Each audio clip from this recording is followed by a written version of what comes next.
Every week this month, my producers here at Team New Day are helping me stick to my New Year's resolution of cooking more at home. And what better way to hold me accountable than to show me a dish right here on the show? Producer Alexis Robertson joins me now with this week's challenge. And it does look like a challenge, my friend. Gosh, no, it's so simple. It's way more simple than you think it is. This is just a way to elevate your breakfast scramble, which I've heard you love a scrambled egg. Oh, I love scrambled eggs, but I really do just make like scrambled eggs. Anytime I try and make an omelet or anything, it ends up being scrambled eggs too. So same. So yeah. This is great. Yeah, I'm no professional chef. This is just what I make. My family, my grandma is the expert. She makes like legit chilaquiles. I do kind of my own version. This is the version I grew up on with my mom. We just called it eggs and tortillas growing up. But it's literally eggs, tortillas, and salsa. It's simply that easy. And you like a breakfast taco, so this is like a deconstructed always order version. chilaquiles wherever they're on the menu. So if I can actually make this at home and you can teach me, I'm going to be very excited. How do we get going? You're going to walk me through the steps. I'm going to turn this down a hair. Okay, so first things first, we're going to do our tortillas. So, you know, in chilaquiles, it's like the little triangles cut up. So it's the same thing. So when I'm doing it fancy for other people, which I've made this for like my friend's bachelorette party, like when I go to like Chelan with my friends here, everybody's like, please make your chilaquiles, your eggs and tortillas. It's so good. So when I do that, I do it fancy. So you're gonna wanna cut your tortillas in half. Okay. So what kind of tortilla? Like corn tortillas? Just any? Yellow corn tortillas are like the one I like. You could do white corn, but you know, it doesn't need to be super crazy. So then you just put them on top of each other. Super easy to do it that way. And then you're gonna cut them into triangles. And you said if you are just even doing it at home for yourself and you're not trying to go fancy, you even tear these. You don't even cut. Yeah. I literally just rip them into triangles. It doesn't need to be perfect. Like, see, these are kind of crazy looking, but it just doesn't need to be perfect. What is going on here too? Like medium heat, what oil is in there? So I do olive oil. I know you did a little frying thing last week with Joseph for the cutlet, and he used avocado oil, was it? So you could do that too, but this one is just a light olive oil, not an extra virgin olive oil, so it can take a little bit more heat, which right now it's like a little slappy right here, so we can just pour a little bit more. But we don't need to go all crazy like you did last week where you're trying to cover it with oil, because this, you're not gonna pour the oil out. This is really just a simple like one pan meal. So then you're just gonna throw them in. You wanna throw them in? Okay, I think I can, that's easy enough. That's easy enough. Yum. And the light, like you said, olive oil, it's not going to have that extra virgin olive oil taste that becomes a little too... Yeah, it's an extra light taste. And then they even have like cooking olive oil, so that's just what I use. But yeah, you could use the olive oil. What's the key here, like to not get it burned, or like, what am I looking for here? Yeah, I mean, it's okay if you let them get a little burned. Like on my finished dish over there, let them get a little brown to be crispy. That's one thing I'm still perfecting, is making them not get too soggy when you're gonna re-soften them essentially with the salsa. So that's something you gotta watch out for. What I'm doing right now is just making sure they're not overlapping too much so that they all can get a little crisp. How many minutes do you think? Like, it's just a vibe. It's just a vibe. You just gotta feel it out. You gotta see. That's what I'm bad at. I can't feel the vibe. See this right here? When you flip this over, it's like a little more yellow on the edge. That's where it's getting crispier. Okay. So just let it go. And while we're doing that, we can work on our eggs. Okay. How many eggs are we doing? You're an expert on the scramble, so you don't I'm going in on the eggs. Well, so if you're cooking for two, I would usually do 4 eggs, so 2 eggs a person. Okay. We'll start with that. We'll start with that. And usually I'd put a little bit of milk in there to go make it a little thick and fluffy. Okay. And then once these are all in, then you whisk it together. You're gonna whisk it together, but you're gonna put all of your spices here too. So I have pepper, salt. I do that. I put it in, before I even start mixing anything. Okay. How much pepper? Again, I put a lot. I'm very heavy-handed with the seasoning. No, I love pepper, so.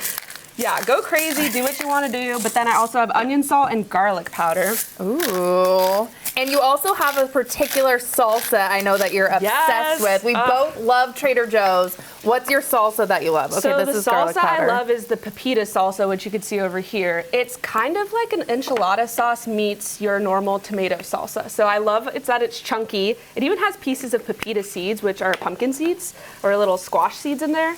And that's a really good sauce because it coats your tortillas, but it's still like the chunky salsa that you love. Yeah. Okay, yum. I can't wait to try that. I've never tried. How am I doing on there's my little egg. You're okay. Great, sweetie. You're doing amazing, sweetie. I can smell the garlic powder and everything, which smells delicious. Yeah. So, you're doing great. Keep it going? To each their own with the whisk. I'm not the pro with the whisk. I'm not either. I know that you can do like a little like whipping motion with your wrist, but. Oh, like this? Where's Joel Gamron or someone when you need him? I know. You know what? That was pretty good to me. Okay. So look at like this. So there are some that are already getting there. This one right here is turning a little crispy when you flip it over. Yes. You see that gets that little golden brown? That's crispy, and that's good. So we're just gonna keep going a little bit. Amazing. When you put everything into with the salsa and stuff, what do you like to top everything with? Because your finished dish looks really fancy. It's super good, and it doesn't need to be so crazy. So you have your cotija cheese. This is again when I'm like cooking for everyone else. I'm like, what can I put on top to make it look fancy? So you have your cotija cheese. The cacique brand is really good. I just got this one from Safeway. That's totally fine. That you could just crumble it up. It comes like kind of like a hard puck of cheese, but it gets crumbly when you just use your hands and crumble it up. And then you have your cilantro. So that you can just rip up. You could chop it up. I like if you want to be a little fancy and take the whole bunch honestly and just go like, you just kind of go. Your knife? Look at that. You just kind of go. You just kind of go, and then there's your. Perfect. Okay, this is smelling yummy. What goes in first then? Is it the salsa or the eggs? You're gonna do the salsa first. So this is close enough. Perfect. So what I'm gonna do usually, because it gets kind of crazy, is you move it off of the heat. And then I'm usually like dumping it from the jar, but here we are. Hey, you can just dump it in. You're gonna hear that sizzle. Yes. Delish. And now do I come in with this? Not yet. So we're going to mix it around, make sure that all your tortillas are coated. So yeah, we could have easily done another tortilla in here, but we're gonna have it saucy. Yum. Look at that. That smells so good, delicious. So you see, it's like kind of re-softening your tortillas up a little bit, but you still have a little crunch. Then we're gonna lower this way down because your eggs don't need to be on such a high heat. Oh yeah, good point. We don't wanna. But this pan will carry some heat. Now just dump it in. No, okay. And then we're looking for like a scrambled egg consistency there. Yeah, so I'll just kind of mix it around, make sure that the eggs are evenly in with the tortillas, and then just kind of wait for it to go cook a little bit. And then like you said, after that, you're gonna put it on and you're gonna top it with cheese and everything else. I'm gonna taste the finished product over here. I already know I'm gonna be obsessed, but we're gonna taste. Are you always cooking at home too? Do you love home cooking? I love cooking. This I make probably every single weekend. And then, but yeah, I mean, last night I made a roast. I love following a recipe. It's so satisfying to me. So I don't have like the inherent cooking knowledge necessarily, but I love learning. So it's fun. I love learning too, and you make it very fun. So thank you so much. And I'm gonna whip this up this week and report back on how I did on Thursday's show. So how'd it go? Drum roll. I have some pictures for y'all. I think it went pretty well. Again, my presentation is not on point, but I know we're gonna get there someday. Eggs are hard to make look good on camera. Yes, thank you. But it was delicious, and I could follow everything. It was easy enough. Yay. The only thing I will say is I don't think I used a big enough pan to really crisp the tortillas into that crispy texture like you did in studio. So I think I used too small of a plate.